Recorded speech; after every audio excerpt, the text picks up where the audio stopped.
You're listening to Artistic Finance, Show 65. On today's show, I interview Steve Keen, the author of Debunking Economics. We talk about eCONcomics, his new comic book that critiques mainstream economics. We also discuss Steve's economic theories and get a crash course in economics. Without further ado, let's get to the show.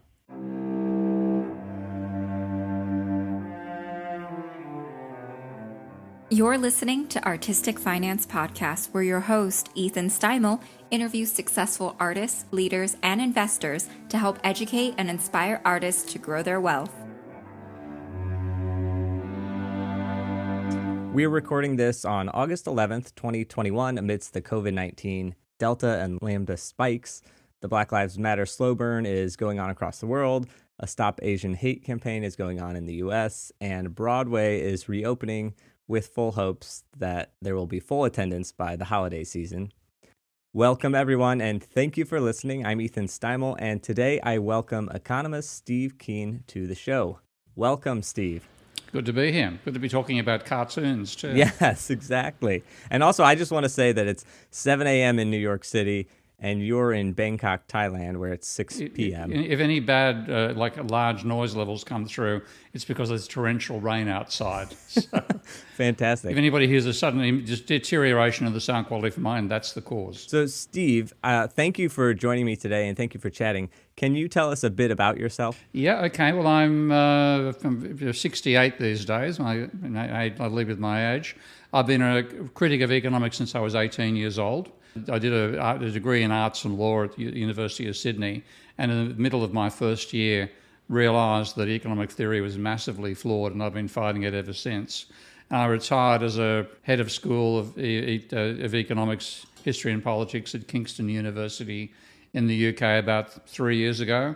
I'm now at the University College London, but my campaign has remained consistent throughout, and that's for the sake of humanity. We've got to get rid of mainstream economics. Fantastic. Just because I talk about art on this thing, I have a couple questions for you before we get started, which is, what is a live event that you like to experience as an audience member, or a piece of art that you like? Probably the piece of art's the one I think most about, because there was an exhibition of Monet's work in Sydney about 30, 40 years ago at least. And there was a painting of the Cathedral at Rouen. I can never pronounce it properly, but Raoun or some strange name like that in France. And it was done with a blue colouring overall. And it was such a beautiful object that I literally remember thinking, I would be willing to come back at night and steal this. It was so beautiful. And the only other one that which could compare is actually a piece by Salvador Dali, I think called Madonna and Child. And he painted that with dots. And dots inside the dots. And when you were close up, all you could see the dots. And when you moved away, you could make out that there was an ear formed by the dots. And you moved, I think, further away, you could see that in the ear was sitting the Madonna and Child. And those are probably the two most spectacular works of art I've ever seen. All right, this question, so happy to ask you this. Are you bad or good with money? Bad. A whole lot of ways. I've never got involved in speculation. What I've decided to do has been successful. So, like, my first wife wanted me to invest in property back in 1992 or 3, I think, in Australia. And I said, no, property's in a bubble, and I refused to ride a bubble. Well, that bubble's gone on for 20 years. So if I'd actually decided to ride the bubble, I identified it before anybody else knew it was there. And if I'd been willing to put my neck out, okay, let's chuck a few thousand, 100,000 Australian dollars at that stage. I could have pulled probably 500,000 out later. And Max Geiser and Stacey Herbert told me about Bitcoin when it was about $10 a coin. I, right from the outset, didn't regard it as being money, but I could have afforded £1,000 and could have bought 100 Bitcoin. So I basically haven't indulged in speculation when I could have done. And I think I've suffered because of that, but I haven't done too badly overall. That's hilarious. What we need to do is find a bubble that you can get in on now and see what happens. I've got a strong bias towards creating real stuff. So I'm actually working on a commercial software program right now called Ravel. And the idea is to take over a large part of the spreadsheet market. So I'd rather make my money by contributing something that works rather than riding somebody else's bubble. Yeah. All right, so now we're going to talk about eCONomics, which is a comic book that you wrote.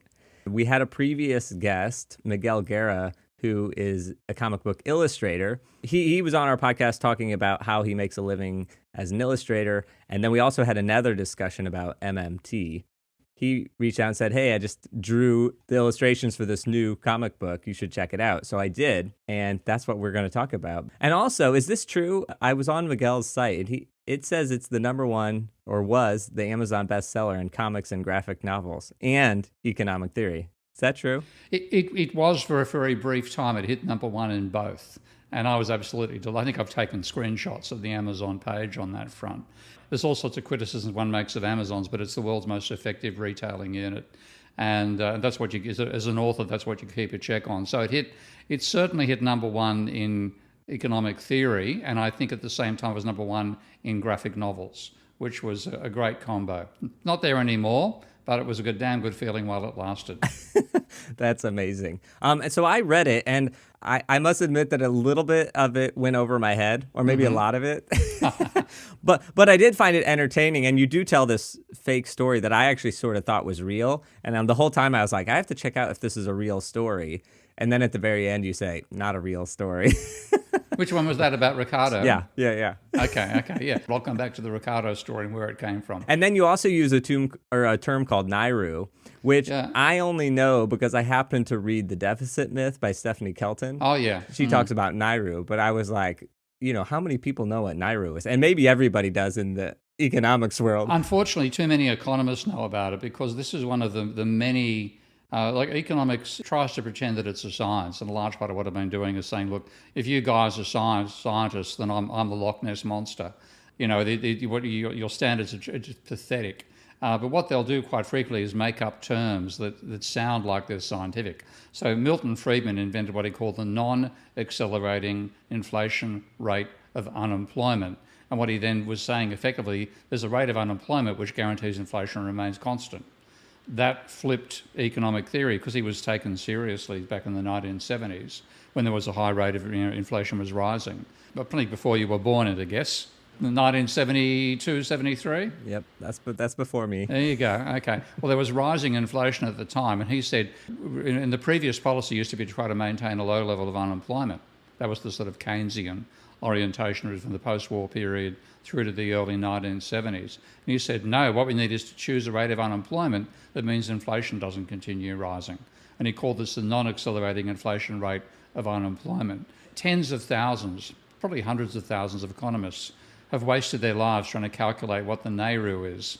Two things. First of all, it doesn't exist. And two, when they try to figure out the statistics for it, it goes up and down like a yo-yo. But it makes them feel like they're scientific by having a term like NAIRU that they can all talk about at conferences.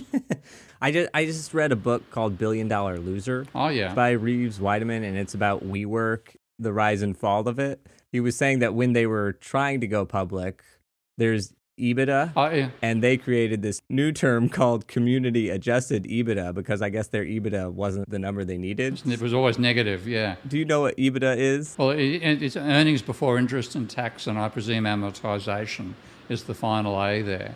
When firm declares it's what it's earned, I mean, there's, first of all, it's revenue, and that's before it pays anything out. Then it's got to subtract wages and supplier costs from that, and you start getting earnings, and earnings before interest and taxation is EBIT, and that's one of the major classifications. Then I'll have earnings after you pay interest and after you pay taxation, and that's really what a firm should be evaluated on.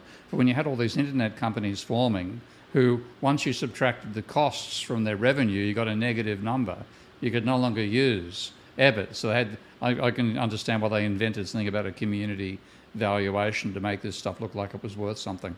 Pretty amazing, but it just goes to the fact that you can just sort of make up a term and then say, this is really the term you should be looking at. Ignore everything else. Yeah, well, I mean, accountants, I never did accounting at university, funnily enough. I've learned a huge amount about accounting by designing my Minsky software. But I didn't do accounting, I did law, as it happens. And accountants will have a whole range of terms, and these have been around for centuries. The accounting began in the 1500s. So they have terms which make sense, assets, liabilities, equity, and I'll use their terms all the time. But the terms economists have made up, they're garbage. Okay, so I guess I should point out, since people are listening to this, that when we say your comic book is called eCONomics or economics, it's actually eCONcomics. eCONcomics. Yeah, eCONcomics. And I'm taking a bit of a liberty there because there's a guy called Ed Lima who's a mainstream economist, or was a mainstream economist. I think he's deceased, but he was also willing to be critical of the flaws of the mainstream. And he wrote a very good paper called "Let's Take the Con Out of Econometrics." And econometrics is the economics version of statistics. I have a lot of respect for statisticians, but a lot of econometrics is fantasy stuff. Really badly fantasy stuff. And what Lima did was say, look, these are ways in which we're conning people if they take the results of our numerical measurements seriously. So let's take the con out of econometrics. And I thought, well, there's con in economics. It's full of con. Let's call it eCONcomics. And that's where the title came from. Why did you write this? Because you've written other books, but you've never written a comic book before, right? Yeah. There's a long story behind it. Yeah, I give conference talks before COVID all over the world. There was a conference I was invited to in Canada, in Toronto, in a place called the Fields Institute. And the Fields Institute is the world's leading mathematics centre. It's actually, the mathematicians have what they call the Fields Medal. And it's not actually decided in Canada, it's actually decided, I think, in Germany, but it's the equivalent of the Nobel Prize for mathematicians. And it's given to somebody under 40 who's made major advances in mathematics. And so it was actually originated by a Canadian mathematician called Fields after the Second World War. That's why the Fields Institute exists and awards the Fields Medal in Toronto. The deputy director there became a close friend of mine, still is, a guy called Matthias Griselli. And Matthias put on a conference after the financial crisis, and I was one of the invited speakers. On the way across on the plane, I was reading an article in Vox magazine by Larry Summers called Reflections on the New Secular Stagnation Hypothesis by Lawrence H. Summers. I'm reading this thing on the flight, and like we mentioned, NAIRU was a crazy made-up term by Milton Friedman. Nobody had ever used the term FERIR before, Full Employment Real Interest Rate, FERIR. Summers made it up in this paper, which is based on a conference talk he gave as well. And I'm reading it thinking, he used the term had never existed, never before in the economic literature.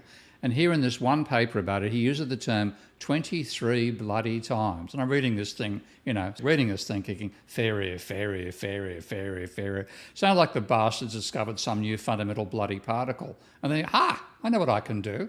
I'll write a bit of a satire. So I wrote one slide saying how the scientists at CERN have discovered this new fundamental particle called the FERIR. We all know of CERN. It's the research, the incredible accelerator ring. I think it's 50 kilometres in radius or circumference, on the borders of France and Germany and Belgium.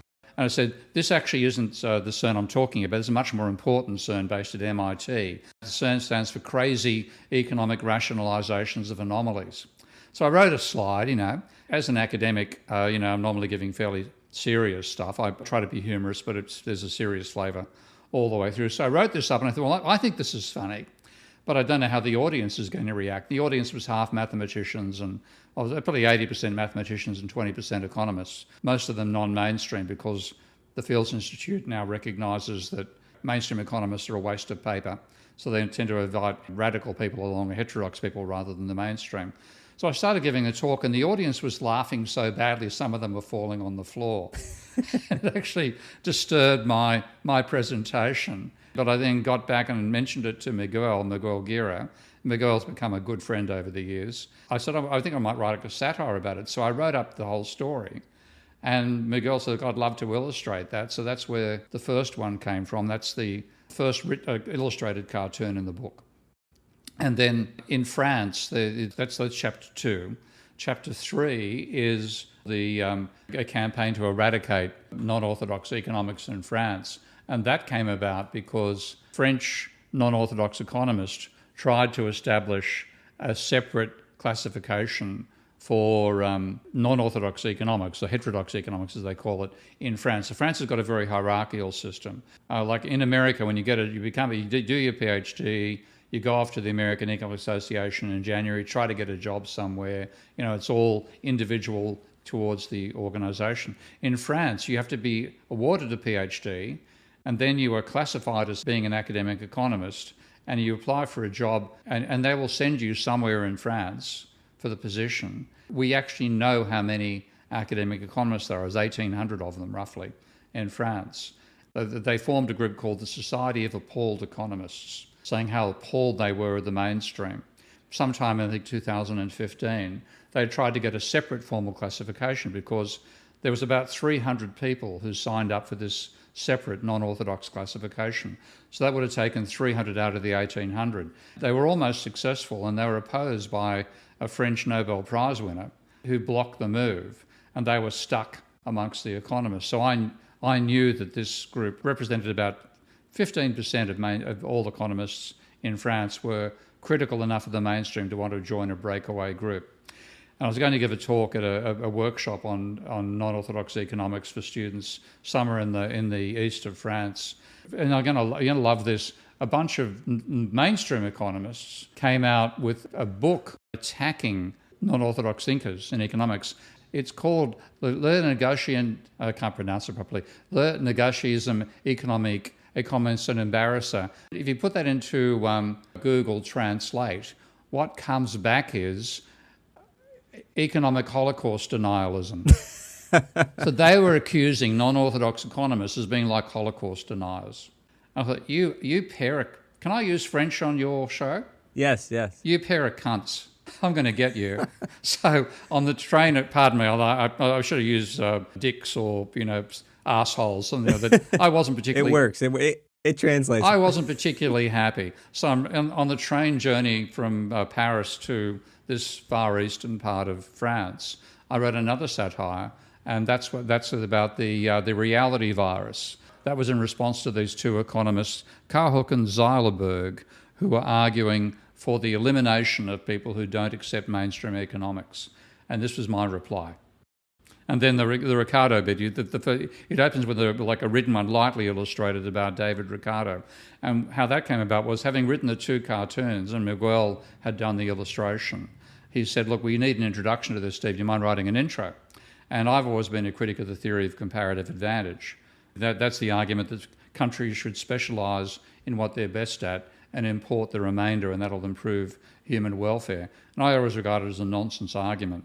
And I then, in writing the introduction to the book about how absurd economics is in general, I started to imagine, well, maybe the principles of political economy and taxation weren't written by Ricardo, but written by a card sharp called Tricardo.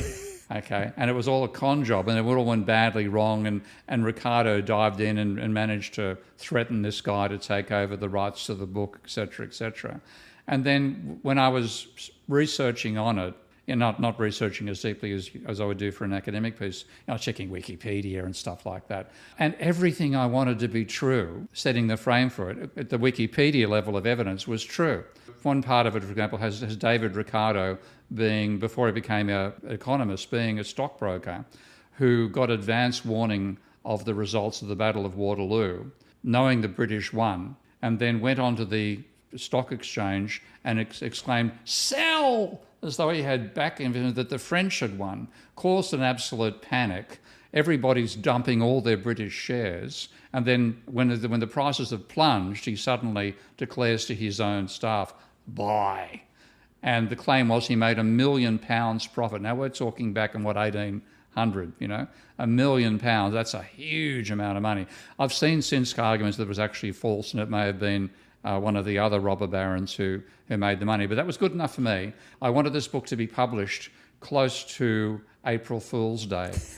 In fact, it turned out, and this is true, that the Ricardo's Principles of Political Economy and Taxation was published on the 17th of April, I think 1816. So everything I wanted to be feasible about this ended up being true, and I could then weave my slightly fictional twist to the story through, and that became like a third chapter. And at this stage, Miguel said, "Oh, mate, like I haven't got the energy all the time to write a third. We'll do a light illustration of this," and that became the introduction to the cartoon series. That's so funny that's the introduction, because it's my favorite story of the three. Yeah. and actually, that's the one where it was like you peppered in so much historic like fact, I was like, oh, wow, I'm going to have to go look this up afterwards because this like is a crazy story. And you get to the end and you say, well, it's not true, but there's a lot of truth in it, like including that April Fool's joke that you put in there. Yeah. I mean, like one thing most people don't get, and this is one of those things I mentioned my age when I began, 68. There was a great English comedy show called Steptoe and Son. I've forgotten his name, but I've got the names in the book. But the father was a grumpy old sexist bastard, really like a curmudgeon. Well, his son was this idealistic type who always wanted to rise up in society. So I made Steptoe and Sons the publishers, and their personalities fitted into the whole. So I had a great lot of. I probably had more fun writing that one than the other two, I must admit. So I'm glad you like it more than the other two. I also have to jump back a little bit because I understand that you would be in that group of French economists who are going against the mainstream. Well and truly. Very basic question here. What is mainstream economics versus non-mainstream economics? Well, for people who don't practice, and the simple thing is mainstream economics is supply and demand. If I I draw an X with my fingers, an intersecting supply and demand curve, that's what the mainstream is built around. When people look at it, demand falls as price rises, so that explains a downward sloping demand curve. Price rises as sales rise, that explains an upward sloping supply curve. Yeah, seems fair enough. When you dig into it, every last element of it falls over. And the thing is, this has been shown to be mathematically invalid, not just by critics like myself, but even by leading mainstream people. So when they try to, like the diagram first came out of Alfred Marshall, so the idea of supply and demand determining price and quantity, that was Marshall's idea of the two scissors, he called it. The scissors of supply and demand are necessary to set price and quantity, and they do it simultaneously. Whereas the previous classical school, and this is where Ricardo and Smith and Marx also came from, they said the price is set by the cost of production, and then the volume is set by demand. They gave two separate causes. And the classical school, which is, again, Ricardo, Smith, Marx, argued that value in a capitalist society is objective. Value reflects the cost of making something, whereas the neoclassical say it's subjective. The classical school had all sorts of problems of its own, which I've worked on as well. But with the neoclassical school, if you say stuff is subjective, then it instantly should make it obvious. It's going to be rather hard to add up numbers when you're saying everything is subjective. So what you then get out of it is a whole series of logical conundrums. When they try to go backwards and give a solid mathematical foundation to the simple old supply and demand stuff, it falls over on the basis of that subjectivity. Think about the idea of, well, actually, I'll start with the simplest one, rising supply curve. And the idea that the higher the quantity you want of something, the price will rise. Now, like imagine you go to an auction and you're auctioning fish. That makes plenty of sense there, because if there's a small supply of fish, the demand's going to be high and the price will be bid up. Well, if you don't buy the fish, they're going to go rot, So there's a pressure to buy, okay, that sort of thing. And then people use that sort of rationale for it. We're talking stuff coming out of factories, cost of a Tesla motor car, that sort of thing. What they presumed would cause that rising cost of supply was what they call diminishing marginal productivity. Ever heard that piece of jargon? I'm going to say no. So it's all nonsense. What they say is they imagine that you've got this factory full of machines, and there's some ideal ratio of workers to machines. Let's say your ideal ratio is 4 workers per machine. Well, they argue that when the firm starts production, it might have, say, 100 machines, and it's got 1 worker. Then you have 2 workers and finally get to 100 and then 200, and finally your ideal is 400. And that will give you the maximum level of output of the firm. And then if you want to produce more, you've got to have 5 workers per machine and 6 workers and 7 and 8 and stuff like this. And therefore you're going to get less productivity per additional worker. So they argue that you've got constant productivity workers being added, which they call variable inputs, to a fixed number of machines. Demand will be such that you're driven past the ideal point. So each extra worker will add less to output than the previous ones because you have what they call diminishing marginal productivity. That's garbage. You walk inside a factory, if the ideal is 4 workers per machine and there's 100 machines there and you have 4 workers, 1 machine will be operating and 99 will be idle. And what you actually do when you set up a factory, you might hope to start at 50% capacity. and you operated it, and you've as an engineer, you've designed it so it'll be most efficient when it's being used at 100% capacity. But as you approach it throughout, you're always using the ideal ratio of workers to machines. And that means that so-called diminishing marginal productivity, which causes that rising supply curve, doesn't exist. When you do empirical research, and there have been numerous empirical studies, they've all found that firms report constant or falling marginal costs, meaning the more volume they produce, the less their costs are. And that's the real world. Mm-hmm. But neoclassicals don't like that. So they actually don't teach their students it, don't research to begin with. And the one guy who did do this research and publish a mainstream book, a guy called Alan Blinder, who was deputy president of the American Economic Association. He was the deputy chairman of a Federal Reserve Bank as well. He did this research, found that marginal cost fell for 89% of firms, and does not teach that in his own bloody textbook. So it's mendacious. The whole damn thing is mendacious. So I'm pulling it apart. And the trouble is it's plausible, and therefore people continue swallowing it. Right, yeah. I mean, I listened to a podcast called The Investors Podcast, and they had a guest on recently who is very businessy, I would say conservative, very, likes free market capitalism. Mm-hmm. And he sits there talking, and then he says, I looked back at the data and after 2008 and all this, and he says, and now I've decided that the government should be spending a bunch of money, science and math and all this, just because I've looked at the data, and it turns out when the government spends big, the economy seems to do well. Yeah. And he's like, that's never what I thought, but I'm just looking back at the data and I'm seeing that. So now he didn't say I'm pro big government spending, but he was sort of like, everything I thought, I'm just tweaking my thoughts on it. Well, they're good luck to him, because he's actually correct. And that's what I wish economics was about. If it was a genuine science, that he'd be saying, here are our preconceptions maybe, test it against the data, or the preconception fails, what have we got wrong, and how can we get modified and get a more realistic theory over time? The contest between theory and observation is a major part of the development of a science. It began with Galileo, in the sense that before Galileo, scientists used to be people who read Aristotle and then reproduced what Aristotle said was correct. So that's where you got the idea of the Earth being the centre of the universe. Also the idea that heavy things fall faster than light things. And Galileo was the first to say, well, let's test it. He didn't actually drop things out of the Leaning Tower of Pisa, that's a myth. But he made up an experimental device with a plank. He rolled 2 lead balls down the plank, very different weights. Of course, they arrived at the end of the plank at the same time. And that was his proof that Aristotle's claim that heavy things fall faster than light does not work. And then that was the beginning of the scientific method. And it's very difficult, because when you are a scientist and you come up with a hypothesis, you are wedded to that hypothesis. You're actually trying to confirm it. You're not trying to disprove it. You're trying to prove it's correct. So it's disturbing for scientists to find that their paradigm is wrong. But over time, they've developed this reasonably reliable art that experiment and verification matters. Well, in economics, they claim to do empirical work. There is some parts that do the empirical work. But when they find stuff that contradicts their main theory, they reject it. And that's like they reject all this evidence that firms don't face rising marginal cost.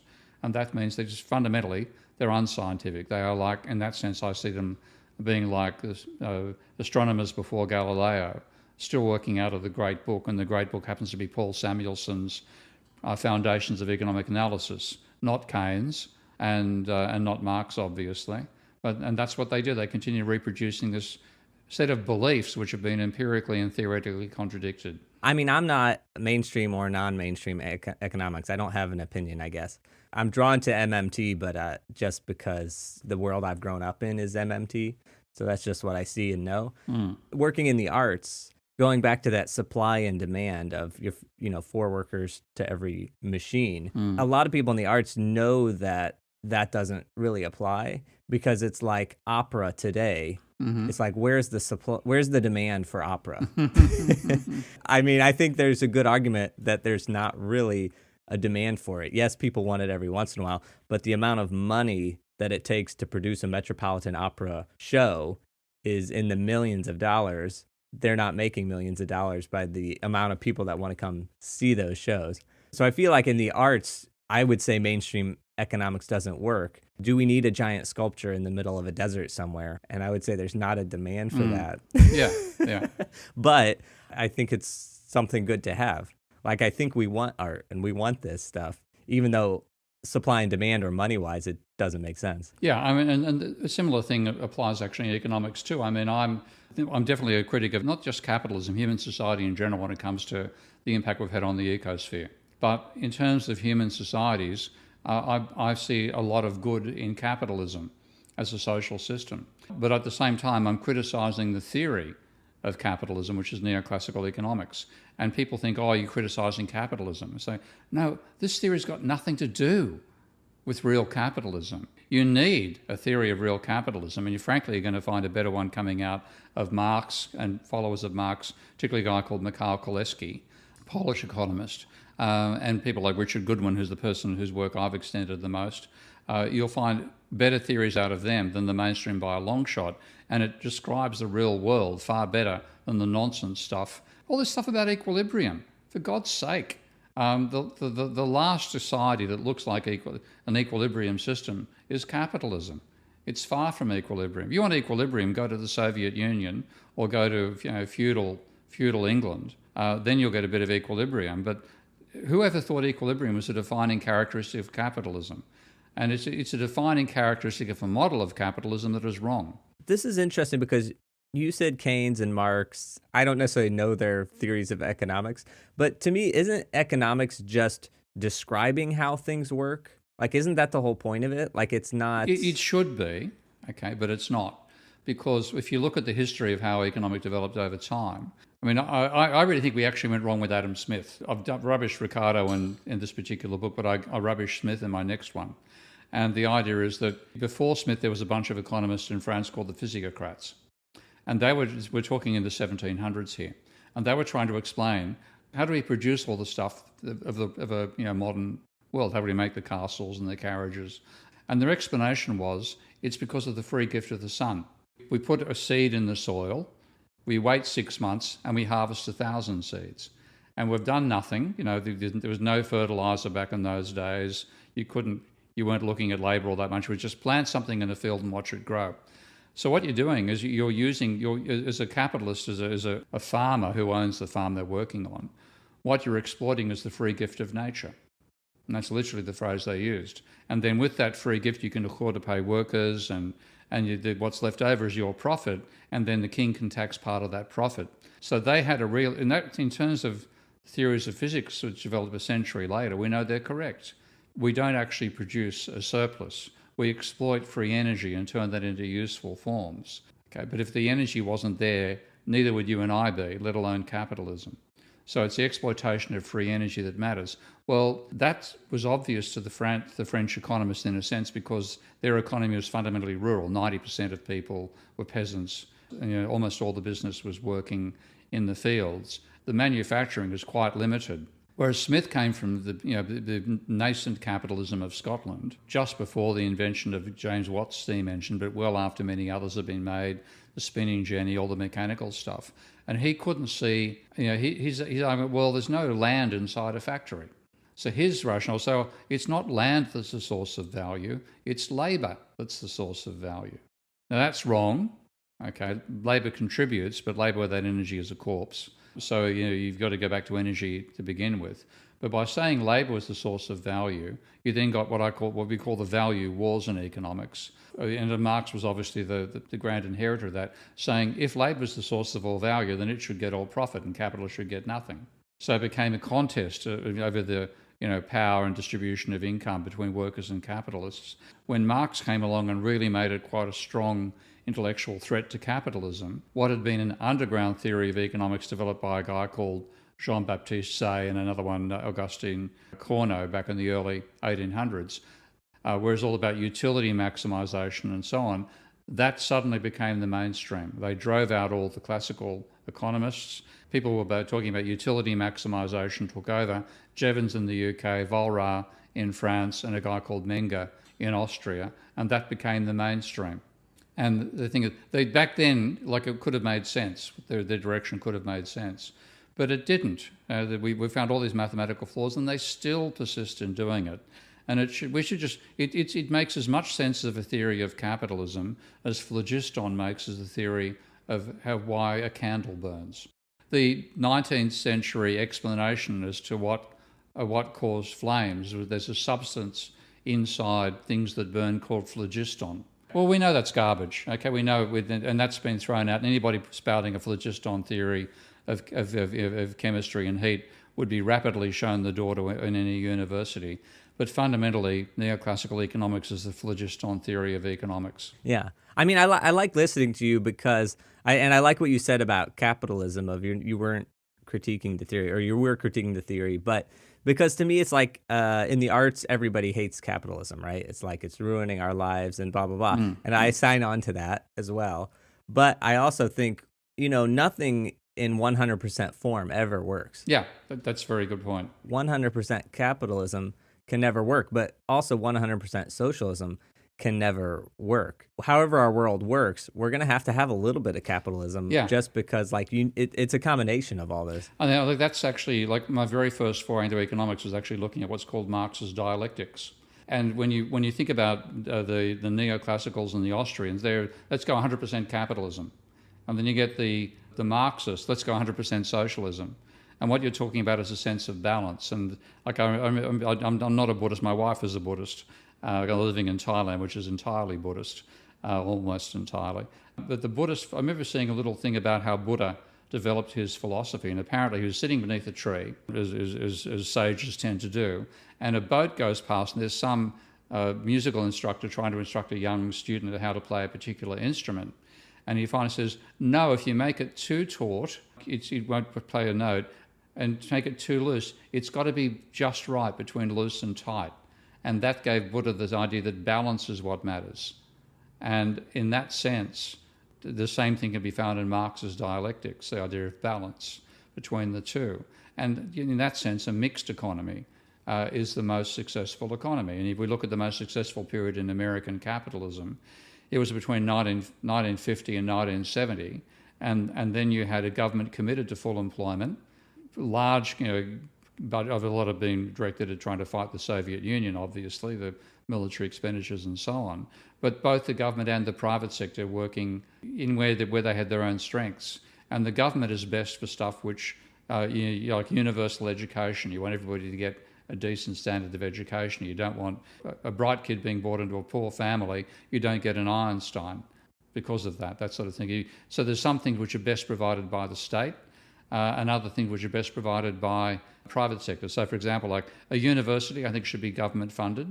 The food in the university should be private enterprise. And because if you want variety and taste, you don't put it through in a mess hall. The idea, sense of balance, I think, is the correct orientation. And we have two extremes of economic theory: Marxist on one extreme and neoclassical on the other, pushing for 100%, socialism, 100%. Free enterprise. The mixed economy is the most successful version. All right, so you have a Patreon, and the title block says "Creating a Realistic Economics for a Post-Crash World." So, what is your realistic economics that you want? Well, it starts from where the physiocrats were. I take it right back and say the reason we even exist as a species is because of energy, free energy. And what we've done as a species ourselves, we've learned how to harness stores of energy we found in the planet and exploit those high-density pieces of energy to enable us to create a civilization that sits above the level of all the other animals. Okay? So that's the starting point. But if you do that, you're necessarily dumping that waste energy and waste matter into the biosphere. You have to look at your limits to growth, limits to how large your industrial sector can become. So that's an essential starting point. And then it's a monetary economy. So Paul Krugman, of course. Yeah. Well, Krugman is touting some masterclass program he's got right now, because I actually saw it on my YouTube. And in that, at one point, he's talking about economics, says, it's about people, it's not about money. Bullshit. It's about money. Okay? You have to understand the monetary economy. So the neoclassical economists have a theory in which money plays no role in capitalism. So one of my major contributions is building a software package I call Minsky that enables you to do mathematical monetary modeling. Can I share my screen for a sec, just quickly? Yeah, please, yeah. Okay, this is my Minsky software. And what I've got here, I'm actually modelling the 1920s here, but I've got the idea of the government running a deficit. So the deficit increased bank reserves, and I say they spend all the money on firms. Banks lend to firms as well. Firms pay interest to the banks. Firms pay wages to workers. Workers consume, and banks consume. So incredibly simple model. What I've set it up is to duplicate the numbers of the 1920s when Calvin Coolidge, as president, aimed to and achieved a surplus every year of 1% of GDP. And in his 1928 State of the Union address, he said how this has been the foundation of our prosperity. We've got to maintain this surplus. And what I can show here, I've got this as the surplus being run. What he wasn't aware of at the same time was the private sector was borrowing, as he was paying down debt by 1% of GDP per year. The private sector was paying up debt by 5% of GDP per year. So I've set it up so that I can actually simulate it and show, well, here's the combination that Coolidge put in train. What if we actually have, rather than the private sector borrowing, what if the private sector doesn't borrow? What happens? And you can simulate it again and see the economy actually declines. So what's caused the growth that he thought was due to his surplus was actually due to the private sector borrowing. And of course, that's what gave us the roaring 20s, the stock market crash and the Great Depression. This is an open source piece of software. And what I'm doing is trying to design tools that the next generation of economists can use to do dynamic, monetary, non-equilibrium modelling of capitalism. That's what we need. Amazing. Okay, so I'm going to wrap up. I thank you for your time. Because I assume most of our listeners are not economists, if someone isn't an economist and they want a basic introduction to economics or maybe the history of economics or just want to understand it a little bit more, is there any sort of book you can recommend that we could read? Well, I'll recommend two of mine. Debunking Economics is the book I'm most famous for. So I wrote that back, first edition 2000, second edition 2011, and that's still around. So that's called The Naked Emperor of the Social Sciences. So Debunking Economics. But that is fairly detailed, fairly heavy, and it requires you to, you got to work your way through the book. It's about 600 pages. I've got a new one coming out in October in the UK and December in the USA called The New Economics, a Manifesto. And that's about 40,000 words, a lot shorter. And that's what I say. As well as saying what's wrong with economics, I also say what economics should be. And I use my Minsky software through that to show what it can be. So Debunking Economics, if you really want to make yourself work hard. And it's still work to read New Economics, a Manifesto, but it's not as long. Okay. I need to read Debunking Economics because it shows up all the time in things. Yeah, I mean, I'd like to have listeners do that. Look, I can send you a PDF if you like. You don't have to pay me any money for it, but it's up to you. You can buy a copy if you like, or I can send you a PDF. Let me buy a copy. That's not good monetary policy on your part. Like I said, I'm pretty bad at making money. My real, that's when I'm generally an academic. I want to change people's ideas. That's my most important position, and make them based on realism. That's the desire. That's the trick. Yeah. Okay. I'm gonna read it, and then I'll have you back on, and maybe I'll understand more about economics, and I'll be able to ask better questions. That was good. No, we got a long way from the cartoon books. I'll just actually, while we've got a bit of a chance here, just quickly share the screen. And the cartoon book we're talking about is this one, Taking the Con Out of Economics. That's Larry Summers there. And then we just paid. This is the one you enjoyed the most, which was Ricardo introduction. Here we have the FERIR, and here's Larry with his FERIR, and this is CERN, Crazy Economic Rationalizations for Anomalies. Then we have Paul Krugman turning up. Paul and I've had a few fights over the years, and then this is the French mob, and I actually quote Paul Romer, who's one of the few recipients of the Nobel Prize for Economics I actually have any time for, saying how economics is post-real.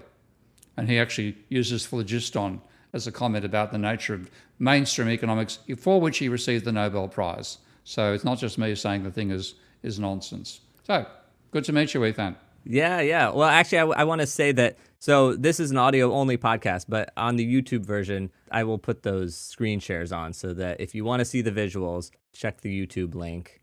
Or if you're a patron, check the Patreon video, and you'll be able to see that. I'll also provide links to the books, to everything we've talked about. I'll provide links for it. And also the other thing. Oh, go ahead. There's one more thing, my Patreon page. You're on Patreon too. I am. I'll check you out. Yours is, you have more patrons. Well, mine's patreon.com/Prof. Steve Keen. So what's yours? Patreon.com/Artistic Finance. Artistic Finance. Well, I'll take a look at that. I think I'll put a few bucks your way as well. Check them both out. Okay.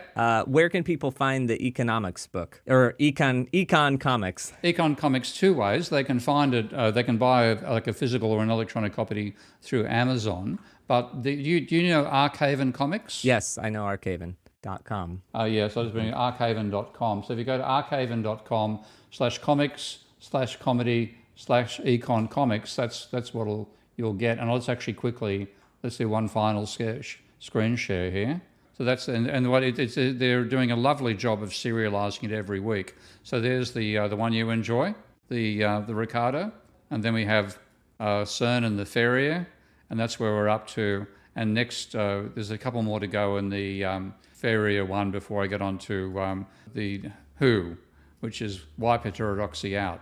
And that's free, of course. Okay, that's what I was going to say. So Arcaven is free, and then it's for sale over at Amazon. On Amazon, that's right, yeah. And we've got a new one coming out called Funny Money. After eCONcomics finishes, Funny Money will start on Arcaven. Okay, fantastic. If anybody goes to Arcaven to find it or follows our links, it's better viewed on a desktop computer than a phone. Yeah, that's true. Steve Keen, probably you are the smartest person I've ever talked to on this show. Thank you so much for talking with us for an hour.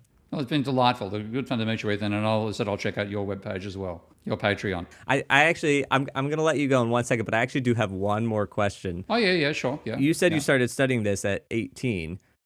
Is there a book or an economist that you read, or was there something you read that was like a turning point for you where you were like, this is all crazy? It was a combination of things. I was this is first year at the University of Sydney, 1971. We had a new lecturer turn up from France called Frank Stilwell. Frank has been a long-term friend of mine after this. He gave a lecture on what's called the theory of the second best. Economists tend to be anti-trade union and anti-monopoly because they regarded they distort the competitive market. We're better without trade unions, without monopolies. And what Frank explained was, if you're 2 steps away from what economists called their nirvana, what happens if you move 1 step further closer to it? What happens if you abolish trade unions or you abolish monopolies? And the answer was, according to mainstream theory, you'll make the welfare worse. And I remember going, what? This sounds so convincing beforehand, get rid of them both, and suddenly you find unless you get rid of them both at the same time, you'll make society worse. I thought, this is crazy, there's something wrong with this. And so I went down to the library and I then started reading that book, and I found others and found a whole debate called the Cambridge Controversies over the nature of capital, in which Paul Samuelson had conceded defeat. And yet he continued teaching the same garbage after that. So that's what made me, that was the particular event that made me a critic. And it helped that I was studying mathematics at the same time. So it was very easy for me to read the mathematics and economics. It's quite simplistic for anybody who's done a genuine degree in mathematics. So that was the aha moment. And the more I dug, the worse it got. And I must finish by saying the worst economics I've ever read is by William Nordhaus about economics of climate change. I think ultimately he will end up being sued for negligence for the damage he does to human society. For the worst work in the history of economics is done by the 2018 winner of the Nobel Prize, William Nordhaus. Oh, wow. Them's fighting words. Yep. All right. Steve, thank you so much. Thanks a lot, mate. That was our episode with Professor Steve Keen. My takeaway was that what most of us have learned about how the economy works is at odds with reality. Or at least it's complicated with many more factors than just supply and demand. You can find Steve on Twitter at Prof. Steve Keen, ProfSteveKeen, or on Patreon at patreon.com/ProfSteveKeen. Links to those and everything we discussed is in the show notes, including a link to the free version of eCONcomics, which is a 5-minute read and illustrated by the incredibly talented Miguel Guerra, who was a guest on the podcast back in episode 26. During the interview, Steve shared his screen. You can find those screen shares on the YouTube version of this episode, They are also available on our Patreon at patreon.com/artisticfinance. That's it for today. Until next time, break a leg.